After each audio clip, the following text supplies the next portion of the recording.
안녕하십니까. 오늘 제30강입니다. 오늘 공부할 내용은 방정식으로 말하면 3차 방정식이 나올 거고요. 그런 다음에 3차 방정식을 구해야 되는데 우리는 특정 파트만 이제 구하는데 이 경우에 근과 계수와의 관계처럼 근하고 계수하고 그 관계만 설정을 해가지고 필요한 정보를 얻는 것입니다.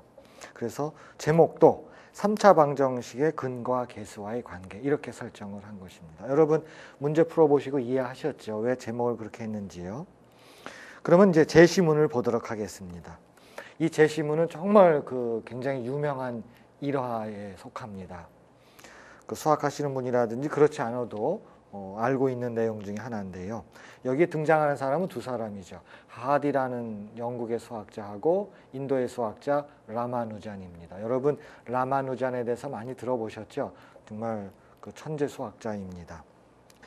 그래서 여기 나와 있는 내용을 보면은 이제 스노우가 쓴 자서전에 이제 하디와 라마누잔에 대한 이야기가 있어요. 라마누잔은 이제 몸이 안 좋았습니다. 그래서 병원에 입원하고 있는데 이제 하디가 이제 병원에 문병하러 한번 갔나 봐요. 그래서 이제 택시를 타고 갔겠죠. 택시를 타고 갔는데 택시 번호가 1729, 1729번입니다.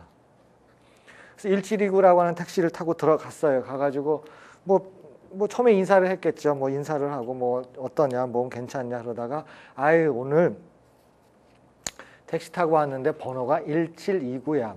뭐야 뭐 재미도 없네. 뭐 이제 이렇게 생각한 거예요.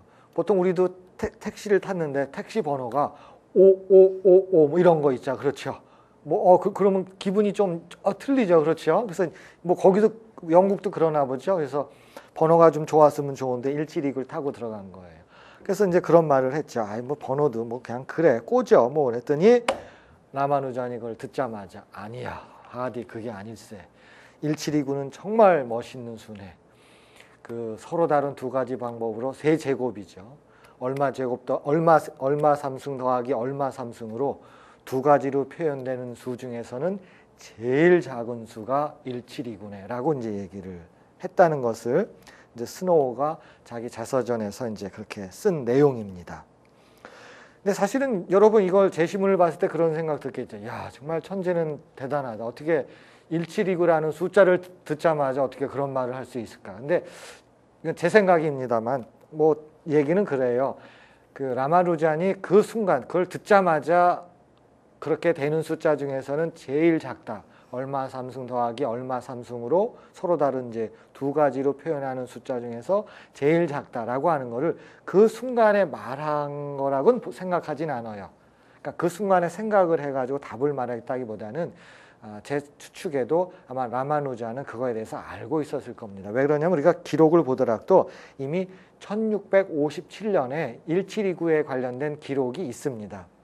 그거에 관한 연구가 있기 때문에 아마 라마누잔도 아마 그 내용을 아마 알고 있었고 그래서 하디는 몰랐겠죠. 이제 하디가 이제 1729 얘기가 나오니까는 그것을 말하지 않았을까 이렇게 이제 생각을 하는 겁니다. 그래서 1729는 말씀드린 대로 이거 정말 멋있는 숫자입니다. 1729이요. 제곱수로 나타냈을 적이에요. 물론 이제 여기서는 세제곱수입니다만은 서로 다른 녀석인데요. 1729의 경우는 이제 1의 3승, 12의 3승, 그 다음에 9의 3승, 그 다음에 10의 3승 이렇게 서로 다른 상황이죠. 서로 다른 녀석으로 두 가지로 표현하는 그런 숫자 중에서는 이제 제일 작다. 그래서 이 녀석을 이제 택시캡 넘버라고 해서 우리 강의록 맨 뒤에 여러 가지 숫자를 적어놨죠. 한번 보시면은 1729라든지 됐고요. 이번에는 어떤 것도 하겠어요. 이거를 일반적으로 나간다 그러면 어떻게 나가겠어요? 이거는 서로 다른 두 개지만은 굳이 뭐 두 가지로 표현되는 거죠. 그렇죠? 물론 한 가지로 표현된다 그러면은 이거밖에 없겠죠. 그렇죠? 이거밖에 없겠죠. 그래서 이게 이제 택시캡 넘버 중에서 한 가지로 표현되는 거고, 이건 두 가지로 표현되는 거고, 그럼 어떤 거는 뭐로 표현되겠어요? 세 가지도 있겠죠. 그렇죠? 그냥 제가 쓸게요. 세 가지. 이런 식입니다. 그렇죠? 이렇게 해가지고 세 가지. 하나, 둘, 세 가지. 이런 것도 있겠죠. 그래서 그 숫자가 누구냐면 그 중에서 제일 작게 되는 거는 숫자 그래도 크죠. 875, 39, 319. 이건 저 원고에 여러분들 그 자료에다가 해놨어요. 네. 자, 그러면은 이와 같은 시각에서 보면 1729가 틀려지겠죠. 두 가지 중에 표현되죠. 그 다음에 제일 작다가 이제 1729입니다. 그래서 저렇게 보면은 여러분들이 아마 1729에 대해서 좀 느낌이 아마 달리 올 거예요. 그래서 의외로 저 아이디 같은데 예를 들어서 뭐 쓴다든지 1729가 의외로 또 뭐 여러 가지로 기억하기가 좋으니까요. 이제 그런 거로 쓰겠죠. 자, 그래서 제시문에서는 첫 번째 1729에 관련된 전반적인 얘기를 해놨어요. 그래서 여러분도 한번 관심이 있으시면은 그 참고 문헌에 첫 번째 나와 있는 거 있었죠. 그래서 그 내용을 그 책을 한번 도서관에서 빌려서 한번 보시길 바래요. 자, 그러면은 이 방정식에 관련돼서는 정수회를 구하는 것이 관건입니다. 그러니까 x 삼승 플러스 y 삼승은 1729가 됐을 적에 거기에 관련된 정수회를 구하여 보자. 그러면 우리가 정수회를 구했다고 생각을 해봐요. 그 다음에 자연스러운 거는 뭐겠어요? 유리수죠. 그렇죠. 그러니까 기존에 있는 정수회를 구하는 방법을 가지고 어떻게 하면은 유리수를 구할 수 있을까? 그래서 유리수의 3승 더하기 어떤 유리수의 3승은 뭐가 돼야 돼요? 1729가 되는 그런 유리수를 한번 계산을 해보자. 가능하면 뭐예요? 물론 손계산으로 하는 거겠죠. 이제 그런 생각을 할 수가 있겠죠. 그럼 먼저 이것은 여러분들한테 요구한다기보다는 이런 3승에 관련된 방정식이 나왔을 적에 그 해를 구하는 것은 이렇게 경계를 설정을 해갖고 줄여 들어갑니다. 그거를 제가 좀 설명을 해놨어요. 그래서 이거는 꼭 알아야 된다기보다는 제시문에서 그냥 설명하는 수준 정도로 여러분들이 인식만 하고 있으면 돼요. 그 다음엔 뭐 괜찮습니다. 뭐 잊어먹어도 돼요. 그래서 이런 식으로 y 삼승은 1729 이거에 대한 역사적인 설명을 제가 드렸죠. 그럼 이거를 구하는 방법은 이런 식으로 합니다. 그럼 x하고 y의 범위를 도대체 어디서 대략 갖고 와가지고 정수회를 찾아야 될까? 자, 이거 인수분해 하면은요. x 플러스 y가 될 거고요. x제곱 마이너스 xy 플러스 y제곱 이렇게 인수분해를 합니다. 자, 이것이 1729가 돼야 되겠죠. 그래서 이 녀석이 1729입니다. 그러면 x하고 y를 어느 정도 선에서 대입을 했을 적에 대략적으로 근을 잡아낼 수 있을까? 이게 이제 제가 설명드리려고 하는 관건이에요. 아이디어는 이렇게 잡아냅니다. 특히 2차 방정식 중에서 x제곱 마이너스 xy 플러스 y제곱을 이제 완전 제곱꼴로 한번 바꿔보도록 하지요. 그러면 얘는 x 마이너스 이건 반으로 나눠줘야 되겠죠. 2분의 y 이렇게 돼야 되겠죠. 그 다음에 제곱 이제 나머지 텀은 이제 뭐 4분의 3의 y제곱 이렇게 될 것입니다. 그래서 한번 x하고 y의 범위를 한번 보도록 하지요. 자, 그럼 절대값을 택해버리면 자, 이걸 어느 범위에서 해야 될까 한번 보도록 하지요. 자, 이 녀석은 말 그대로 x 마이너스 지금 했던 2분의 y의 제곱 플러스 4분의 3 y제곱 이렇게 나타나겠죠. 얘가 지금 1729 그 범위 내에서 하고 싶은 거예요. 자, 그러려면 방법은 어떻게 생각을 하면 될까요? 일단 덧셈이기 때문에 최소한 4분의 3의 y제곱도 뭐보다 작아요? 1729보단 작아야 됩니다. 이제 그렇다 그러면 이제 대략적으로 y의 범위가 나오는데 그렇죠? 그럼 3분의 4 곱하고 제곱 정도는 우리가 유추할 수 있으니까 이 정도에서 우리가 y 값을 잡아주면 된다. 이제 그런 뜻입니다. 그럼 이제 지금 나와 있는 방법은 이 방법밖에 없어요. 우리가 아무런 이론 없이 예측을 해야 될 거 아니에요. x 대신에 얼마를 집어넣을 적에 그 y 값이 얼마일까. 그렇게 해서 예측을 해가지고 이제 값을 잡아내야 되는데 지금은 아무런 이제 수학적인 이론적인 방법이 없죠. 그냥 무대뽀로 넣을 수밖에 없어요. 근데 무대뽀로 넣는다 그럴 적에 막 넣을 수는 없으니까 어느 정도 범위를 그냥 단순한 계산을 통해 가지고 이 정도 범위에서 하면 되겠다. 그렇게 생각하면 되겠죠. 그래서 y 값을 지금 48 정도까지 줄여준 겁니다. 그래서 그 안에서 대입을 해가지고 그때 운이 좋아가지고 x를 구할 수 있으면 되는 거고 안 되면은 안 되고 지금은 그런 방법밖에 없죠. 자, 그래서 이제 구한 것이 뭐냐면은 좌표로 얘기할게요. 하나가 1하고 12.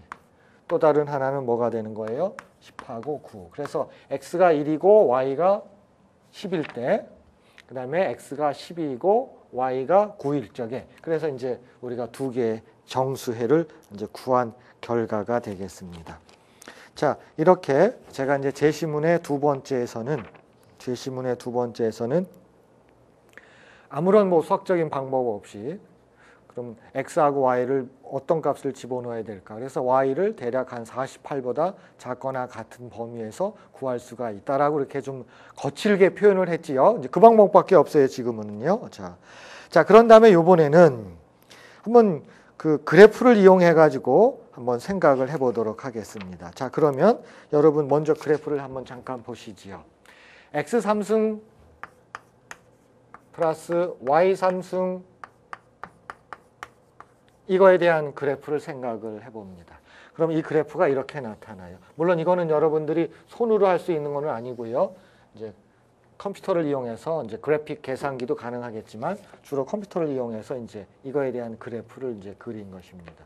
근데 지금 우리가 뭘 구했어요? 우리가 구한 게 뭐가 있냐면 두 녀석을 구했죠.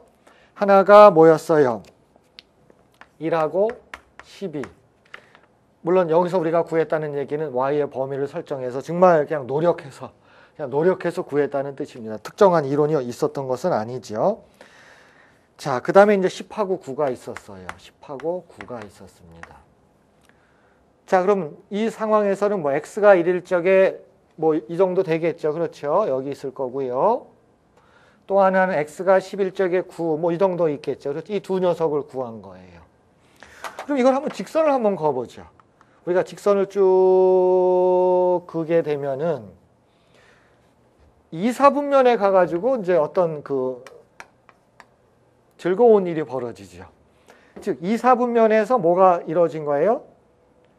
교점이 벌어진 거예요. 그러면 이제 우리가 생각할 수가 있는 게 아직은 안 구했지만 이게 누구일까? 그렇죠? 또는 이쪽으로 말하면 이게 누구일까? x값, y값이 나오겠죠. 그런데 아직은 예측은 못하지만은 무슨 문제가 있냐면 저 녀석이 유리수가 아닐 수도 있어요. 그렇죠? 무리수일 수도 있습니다. 물론 유리수가 된다 그러면은 우리가 뭘 구하고 싶은 거예요? 이건 정수해잖아요. 그럼 뭘 구하고 싶어요? 유리수해를 한번 구하고 싶은 거예요.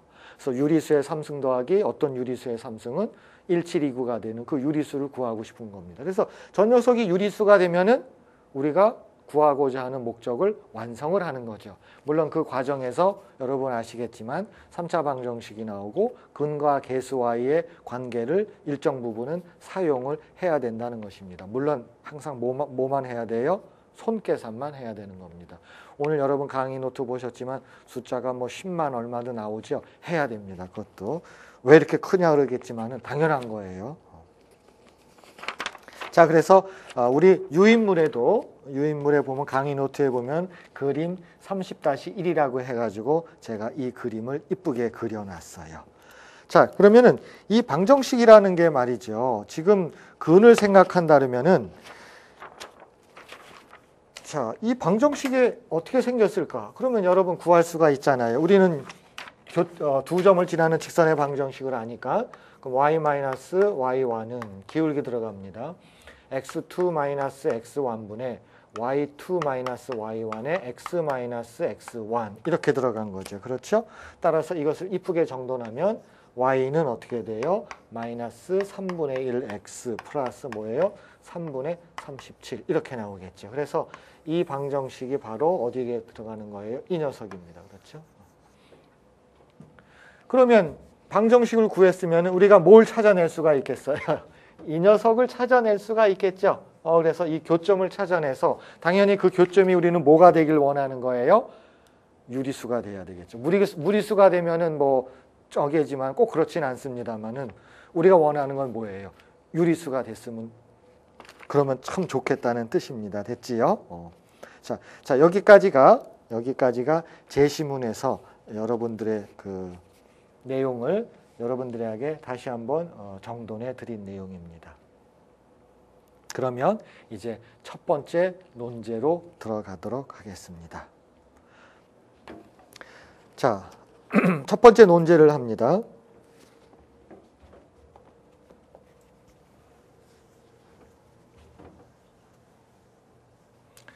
자, 첫 번째 논제 보셨죠? 이제 숫자가 이제 커집니다.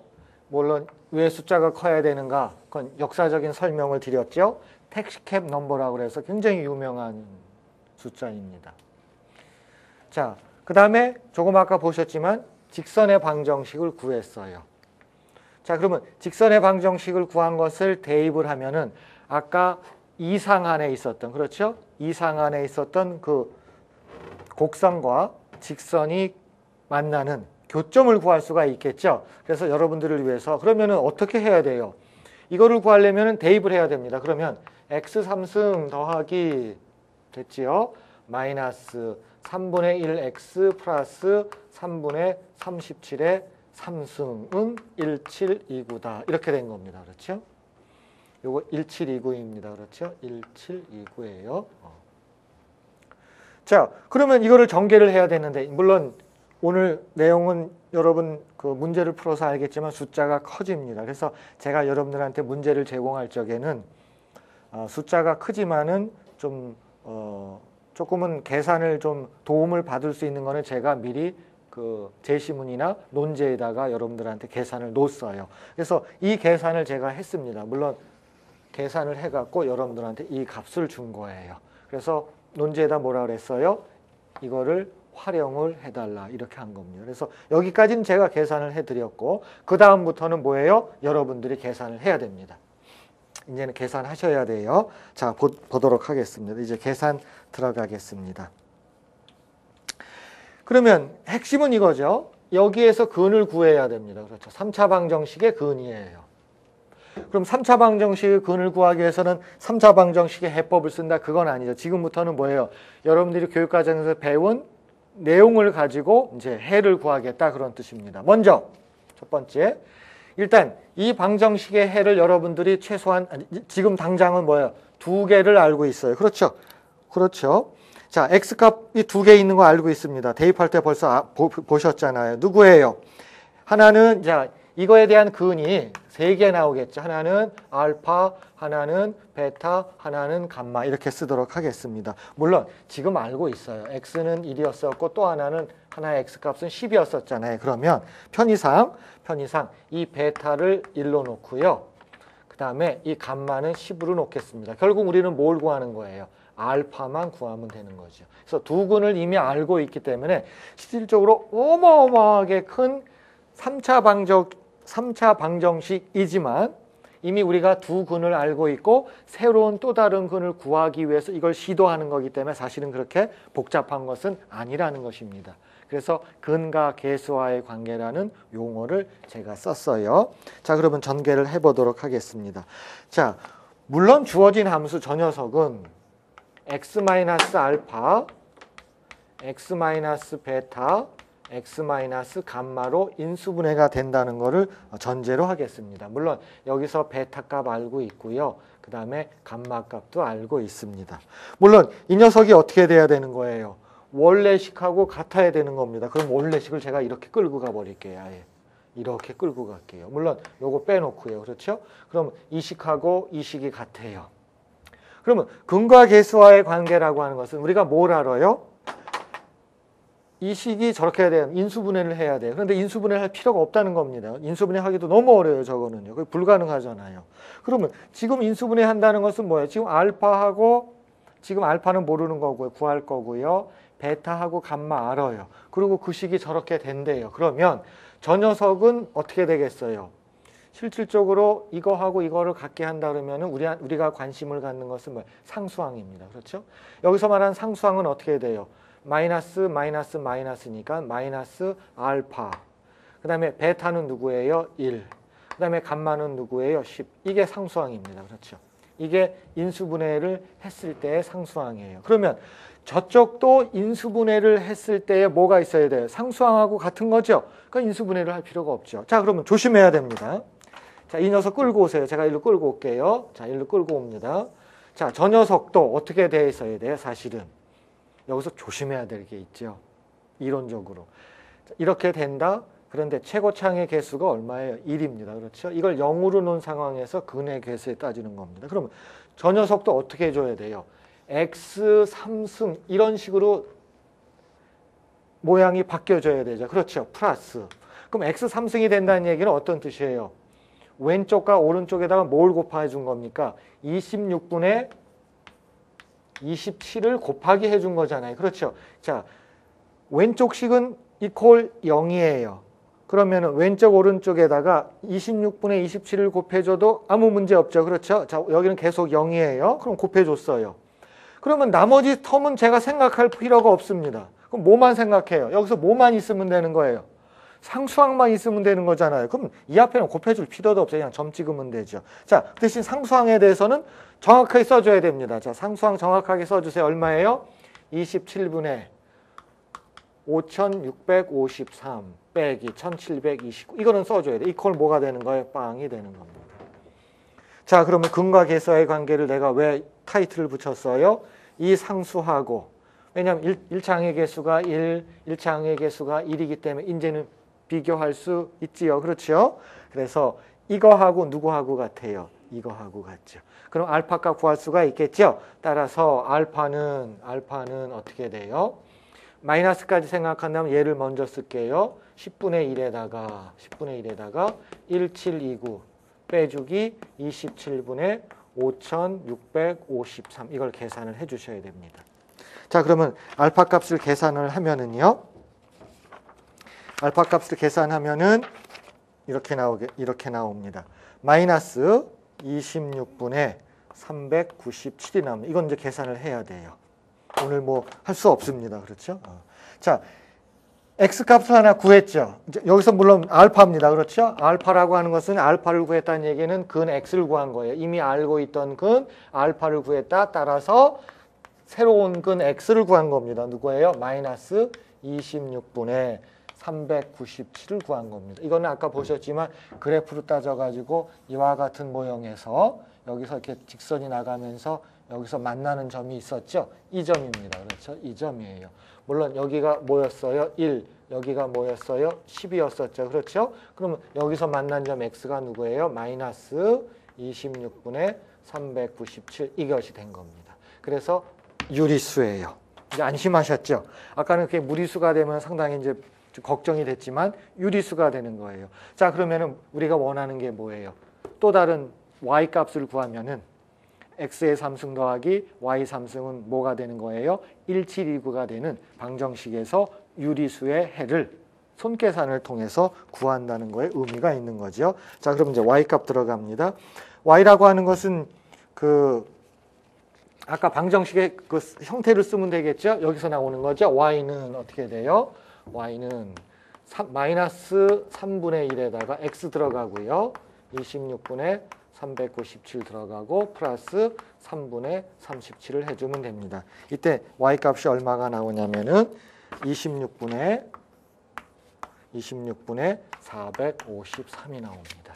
자, 따라서 우리는 결과적으로 뭘 구한 거예요? 마이너스 26분의 397에다가 3승 더하기 26분의 453에다가 3승을 하면은 그 유명한 1729가 된다. 그런 뜻입니다. 그렇죠? 그래서 우리는 3차 방정식의 해를 테크닉은 뭘 써서 한 거예요? 3차 방정식에서 근과 계수와의 관계. 그렇죠? 근을 생각하고 이쪽에서는 뭐예요? 맨 끝에 상수 텀을 생각해서 구한 거죠. 그래서 그 정말 무시무시한 형태로 3차 방정식의 근을 구할 수가 있었습니다.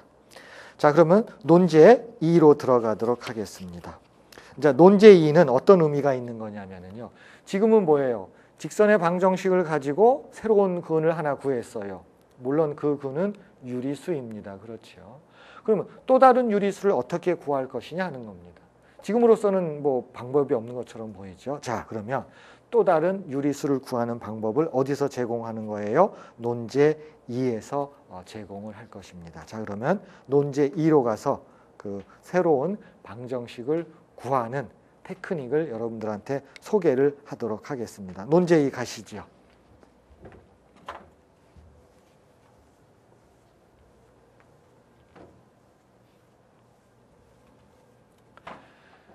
자, 우리는 이와 같은 방정식에서요, 이거에 대한 근은 처음부터 알려진 것입니다. 또는 택시캡 넘버라고 그래가지고 여기서 말하는 근의 의미는 이 근은 그냥 단순한 근이 아니에요. 뭐라고요? 서로 다른 방법으로 세제곱입니다. 세제곱을 써가지고 나타낼 수 있는 최소의 숫자가 1729이다. 그런 의미에서의 어떤 이 방정식의 근입니다. 그러니까 단순한 근이 아니에요. 이거를 단순한 근의 입장으로 바라보시면은 숫자가 크고 너무 까칠해 보일지는 몰라도 그 수학적인 배경을 생각한다면은 숫자가 좀 크더라도 여러분들은 그거를 인내하고 그 의미를 즐길 수가 있겠지요. 그렇죠? 그래서 숫자에 대한 것을 여러분들이 인식을 해 주시길 바래요. 자, 그러면 아이디어는 제가 이제 그 논제 2에서는 아이디어는 이겁니다. 자, 논제 2에서는 이제 설명을 이렇게 했었죠. 자, 이미 근이 1하고 12하고 10하고 9가 있다. 이렇게 된 겁니다. 그렇죠? 여기서 x하고 한번 y를 한번 바꿔주려고 그래요. 그러면은 근이 하나만 먼저 1하고 12는 있었잖아요. 그러면 또 다른 근을 어떻게 바꿔주냐면은 9하고 10으로 바꾸려고 그래요. 여기서 바꿀 수 있다는 얘기는 이런 뜻이 되는 거죠. 어떤 뜻으로 바꾸는 거예요? 근을 바꾼다는 것은 뭐예요? 이 입장에서 본다면 뭐죠? 이거는 뭐예요? 이거나 9의 3승 더하기 10의 3승은 같다. 그런 뜻입니다. 결과는 같지요. 순서 바꿔주면 되니까요. 그럼 방정식 원래 이거 문장을 만들 적에는 이 순서 바꾼다 그래서 그거를 다른 경우로는 간주하지 않았죠. 그래서 두 가지 경우로만 이제 표현되는 그런 상황이잖아요. 이제 우리는 지금은 그와 같은 것이 아니라 우리는 뭐예요? 유리근을 구하고자 하는 것이 최종 목적입니다. 그럼 유리근을 구하기 위해서 지금 방법을 어떻게 한 거예요? 이거 냅두고 그 다음에 이 근을 슬쩍 바꿔치기 했죠. 그럼 근을 바꿔치기 하면 어떤 일이 벌어져요? 아까 직선의 방정식 구해가지고 했죠. 그럼 이번엔 뭐가 틀려져요? 직선이 틀려지는 겁니다. 그렇죠? 그럼 직선이 틀려지면 어떤 일이 벌어져요? 교점이 또 틀려지겠죠. 그러면 새로운 근을 구할 수 있다 그러는 경우입니다. 물론 그 근은 유리수가 되어야 되겠죠. 자, 그럼 똑같은 방법으로 전개를 합니다. 자, 바꿨어요. 그러면 이거를 지나는 직선의 방정식을 구해가지고 사용을 해서 또 다른 뭘 구해야 돼요? 유리수의 해를 구하여 보자 그런 뜻입니다. 그럼 여기서 의미하는 건 뭐겠어요? 항상 근이 나오면은 그걸 가지고 직선의 방정식 구하죠. 직선의 방정식 구하죠. 그때마다 만나는 점이 생기죠. 그럼 그때마다 뭐예요? 새로운 뭐가 생깁니까? 유리근이 생긴다는 것입니다. 그렇죠? 무한계로 이제 근을 구할 수가 있다. 거기에 종착역이 되는 것이지요. 우리가 구한 것들은 몇 개 정도이지요? 정수를 포함한 유리수까지요. 한 2개 정도죠. 유리수가 되는 거예요. 자, 그러면 직선의 방정식을 구해야 되겠죠. 자, y-y1은 기울기 들어갑니다. x2-x1 분의 y2- 어떻게 되죠? y1 x-x1 이렇게 들어갑니다. 그럼 이제 직선의 방정식이 만들어지겠죠? y-12는 얘는 어떻게 돼요? 8분의 그렇죠? 8분의 2가 되죠. 그래서 마이너스 4분의 1 x-1입니다. 따라서 우리가 새롭게 구한 직선의 식은 y 4분의 1x에다가 그렇죠? 자, 넘어오면 플러스 얘도 플러스예요. 플러스 따라서 4분의 48에다가 49 이렇게 돼 가지고 이제 직선이 나온 거예요. 자, 이제 우리가 할 일이 남았습니다. 그렇죠? 물론 여러분 끔찍하지요. 앞으로 해야 될 일이 왜 그래요? 이거 삼승해야 되잖아. 그러나 해야 됩니다. 해야 됩니다. 그렇죠? 자, 그러려면 자, x 3승부터 들어갑니다. 자, 그러면 x 3승 더하기 y 3승 마이너스 4분의 1x 플러스 4분의 49의 3승 이렇게 나와요. 그런데 물론 저는 그래요. 숫자가 커진다 그래서 그건 아니죠. 실질적으로 제가 여러분들을 만나가지고 현실적인 문제들 또는 역사적으로 의미가 있는 문제들을 가지고 여러분 교육과정 안에서 제가 문제를 하려고 굉장히 노력을 하고 있습니다. 물론 그 노력 가운데 어렵게 되는 것은 뭐예요? 이거 삼승해야 되는 거죠. 그렇죠? 물론 교과서에서는 주로 숫자가 1 또는 2죠. 그리고 삼승을 하는 거죠. 문제가 없어요. 이제 그러다 보면 단점은 그거죠. 그럼 그 문제가 추구하는 것에 대한 역사적이거나 어떤 활용도 측면에서는 떨어질 수가 있는 겁니다. 그렇겠죠. 하나를 포기해야 되니까요. 그럼 저는 뭘 포기한 거예요? 숫자가 커질 수밖에 없다. 커도 어쩔 수 없다. 그거를 포기한 거고, 다만 뭐예요? 여기서 나와 있는 것들은 역사적으로나 수학사적으로나 또는 공학적으로나 이제 여러분 나하고 만나서 듣는 동안에 그런 측면에서는 의미가 있다 이겁니다. 근데 요 문제를 낼 적에 그래도 여러분들한테 내가 조금은 미안했어요. 조금은 미안했기 때문에 여러분들한테 제가 제시문에다가 하나 줬죠. 49의 3승은 요거는 내가 제시문에다 줬어요. 117649 요거는 좋습니다. 그래서 요거를 기반으로 해서 해주십사 해서 문제에다가 제시문에다가 드린 겁니다. 자, 그러면 이거를 쭉 전개를 해야 되겠죠. 그러면은 요거를 없애놓고요. 자, 이 값이 얼마가 돼야 되는 거예요? 지금 x3승에다가 y값 이거 들어갔죠. 그렇죠? 자, 그것이 1729의 근입니다. 물론 이걸 0으로 쓸게요. 그렇죠? 자, 물론 이걸 어떻게 하겠다는 거예요? 여러분 알겠지만 x-알파, x-베타, x-감마 이퀄 0 해가지고 뭘 비교하겠다는 거예요? 만약에 알파하고 베타를 알고 있다면 그러면 죄송합니다. 감마하고 베타를 알고 있다면 뭘 구하는 거예요? 알파를 구하는 거죠. 그러면 여기서 쭉 전개하면 상수항이라고 하는 것은 여기서는 또 뭐가 되는 거예요? 상수항이죠. 즉 상수항하고 같게 놔버리면 뭘 구하게 되는 거예요? 새로운 근 알파를 구할 수 있다. 이렇게 이제 이야기가 정돈되는 것입니다. 자, 그러면 이제 전개를 해주셔야 되겠죠. 자, 그러면 보시지요. 우리가 이미 알고 있는 근을 이제 활용을 해야 되겠죠. 그러면 근이 누굴 갖고 하는 거예요? 지금 근 활용하는 건 이거죠. x 이퀄 누구예요? 1. 또 하나는 뭐가 돼요?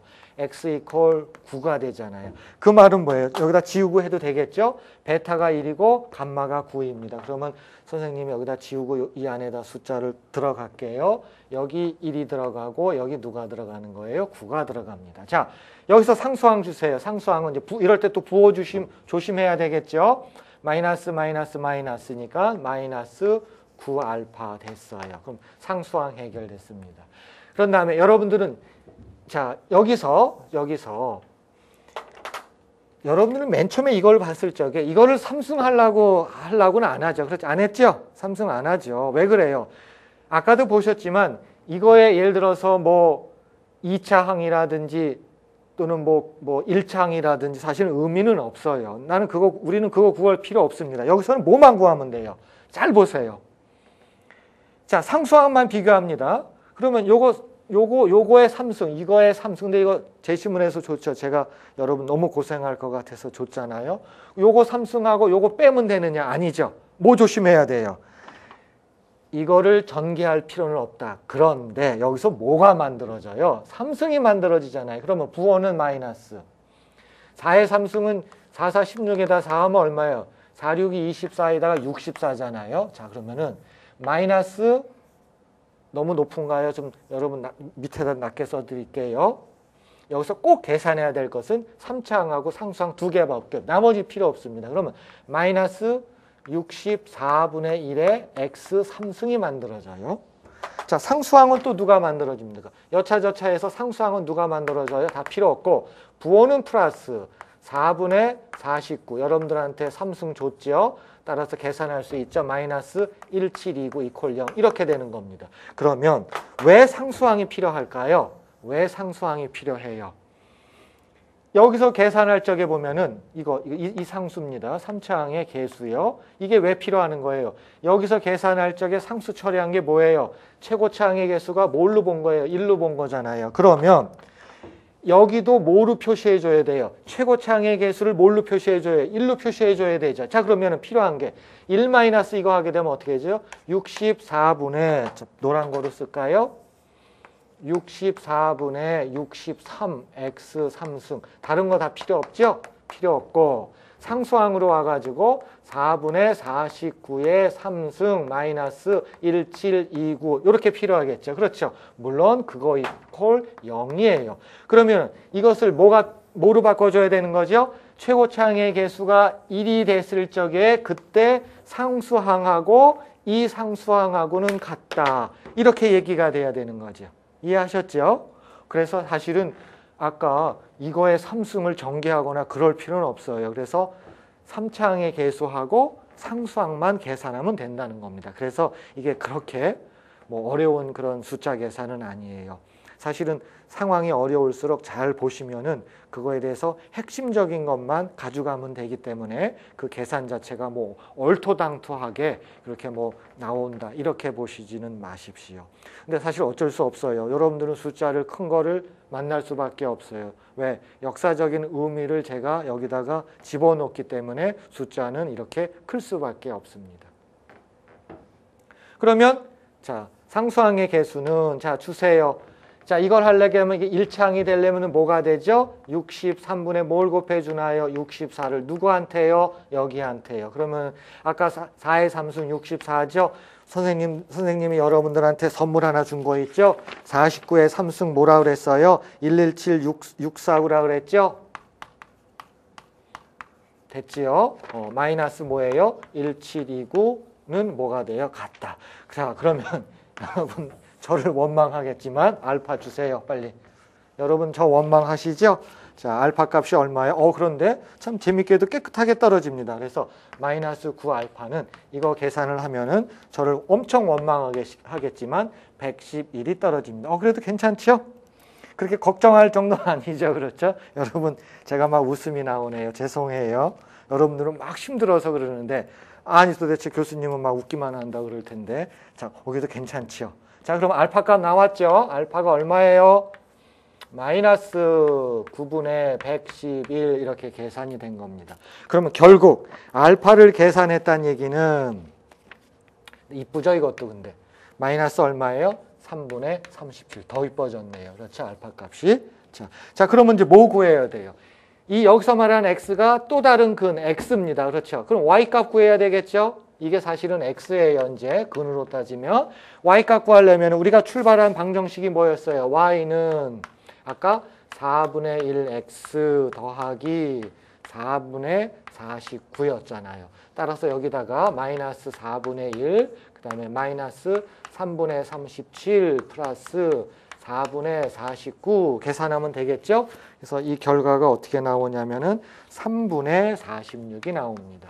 3분의 46이 나와요. 자, 우리는 최종적으로 뭘 구한 거예요? 마이너스 3분의 37에다가 3승을 하고요. 하나는 3분의 46에다가 3승을 하면은요. 이게 뭐가 나와요? 1729가 나온다. 그런 뜻입니다. 어때요? 또 구했죠. 물론 49에 3승을 해가지고 여러분들이 깜짝 놀라고 저를 조금은 원망하셨겠지만 사실은 괜찮습니다. 그 1729에 관련된 그 유명한 문제예요. 정말 유명한 문제입니다. 거기서 기본적으로는 두 개의 정수해가 들어갔죠. 그건 단순한 정수해가 아니에요. 얼마 삼승 더하기 얼마 삼승으로 서로 다른 두 가지로 나타낼 수 있는 숫자 중에서 제일 작은 게 1729다라고 하는 물론 삼승이라고 제가 얘기했죠.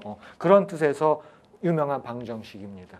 그런데 우리가 정말 노력을 그렇게 많이 하진 않았죠. 그걸 바탕으로 해갖고 직선의 방정식 2개 구해갖고 아까 하나도 구했고 지금은 조금 아까는 또 다른 거 구해가지고 뭐예요? 또 다른 근을 구했죠. 어떤 근이에요? 유리근이죠. 그렇죠. 이 말은 뭘 뜻해요?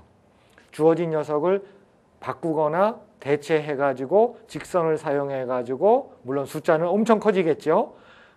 그 녀석들을 집어넣어서 또 개수를 비교하게 되면 또 뭘 구하는 거예요? 유리근을 계속해서 구해 나갈 수 있다 그런 뜻입니다. 그래서 우리는 여러분들하고 우리 이번 시간에는 유리근을 두 가지를 그랬죠. 정수의 말고 유리근을 서로 다른 것을 두 가지를 구했지 않습니까? 이제 그 정도면 충분하지요. 그래서 여러분들이 지금 구한 이 테크니컬한 방법에 대해서 한번 느껴보세요. 단 이제 여러분들한테 제가 조금은 미안한 건 왜 조금은 미안해요?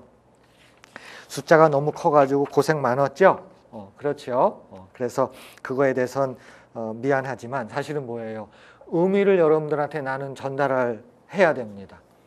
그러려면 의미를 전달하려면 그것이 수학사적 의미가 됐던 또는 공학적으로 의미가 있던 또는 학문적으로 어떤 그런 관련된 것을 하려고 그러면은 숫자를 제가 포기할 수가 없어요. 그러면 숫자가 크거나 또는 뭐 소수점 이하도 복잡할 수밖에 없겠죠. 그건 여러분들이 이해를 해 주셔야 됩니다.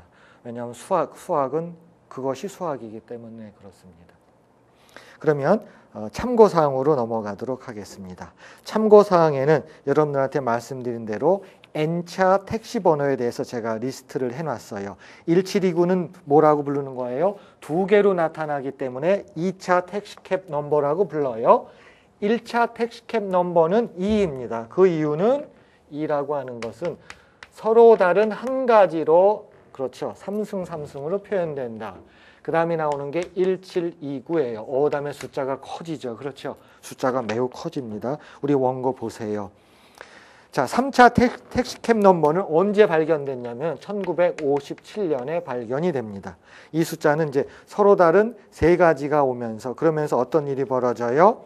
3승, 3승, 3승, 3승 이렇게 되는 거죠. 그렇죠? 물론 이거를 가지고 또 유리근을 접근한다는 건 너무 무모하죠.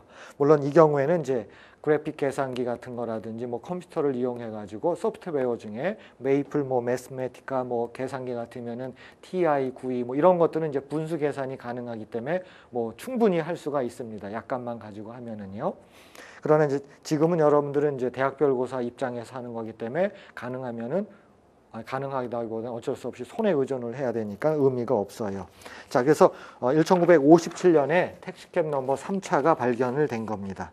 자, 그러다가 1991년으로 가서 1991년에 가서 4차 택시캡 넘버가 발견이 됩니다. 이거는 뭐예요? 서로 다른 형태로 표현되는 게 몇 가지로 표현되는 거예요? 네 가지로. 그렇죠? 네 가지로 표현되는 숫자입니다. 엄청 커지죠. 그렇죠? 이때가 언제냐면 1991년입니다. 참고적으로 최근입니다만은 1997년에는 5차 택시캡 넘버가 이제 발견이 됩니다. 그래서 5차 택시캡 넘버는 여러분 숫자 정말 크지요. 그래서 데이비드 윌슨이 발견한 거로 이제 기록에 나와 있습니다만은 이제 그런 상황을 여러분들한테 설명을 드리도록 하겠습니다. 자, 그럼 참고적으로 이제 방정식에 관련돼 가지고 이와 같은 것들이 어떤 의미가 있는지 한번 그 의미를 제가 여러분들한테 설명을 드리도록 하겠습니다.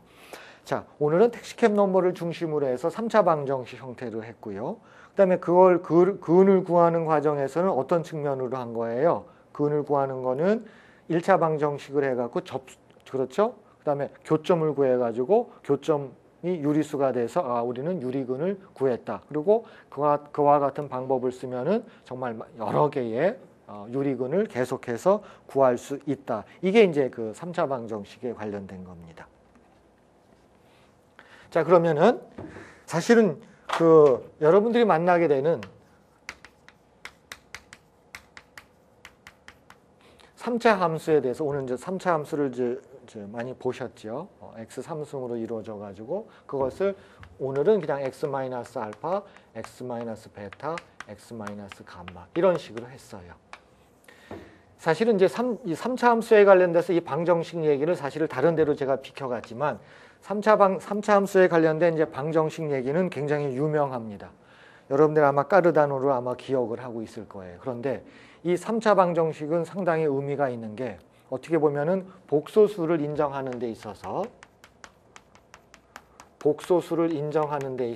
한 역할을 합니다. 굉장히 의미 있죠. 제가 적당한 시기에 아마 강의를 제가 제공을 할 거예요. 처음에는 복소수가 인식됐을 적에는요, 별로 그렇게 그걸 숫자로 받아들이질 않았어요. 그런데 3차 방정식 오늘 이제 얘기를 하고 있는데 3차 방정식에 대한 일반해를 다루다 보니까는 거듭제곱의 거듭제곱 형태가 나오는데 사실은 그때 뭐가 나왔느냐? 복소수가 나옵니다. 그러면 까르다노가 이제 활동하던 그 당시입니다. 그 당시에는 사실은 복소수를 수로 인정하지 않았을 때예요. 분위기가요. 그런데 3차 방정식의 근해 공식을 하다 보니까 복소수가 나왔고, 그런데 복소수의 곱셈을 하다 보니까는 근을 만족하는 것을 확인할 수가 있었던 거예요. 그 말은 뭐예요? 복소수도 수로서 역할을 할 수 있다라고 하는 그런 생각을 사람들이 하게끔 됐다는 것입니다. 그래서 그로부터 이제 복소수가 인정받는 계기가 됐다라고 하는 것이 일부 주장이 있고요. 그 말은 사실은 3차 방정식하고 밀접한 관계가 있습니다. 그러면서 복소수는 복소수대로 이제 정말 엄청난 분야에 어떤 영향을 끼칠 수 있는 그런 그 정말 이론적인 것으로 이제 확대돼서 발전을 해 나가게 됩니다.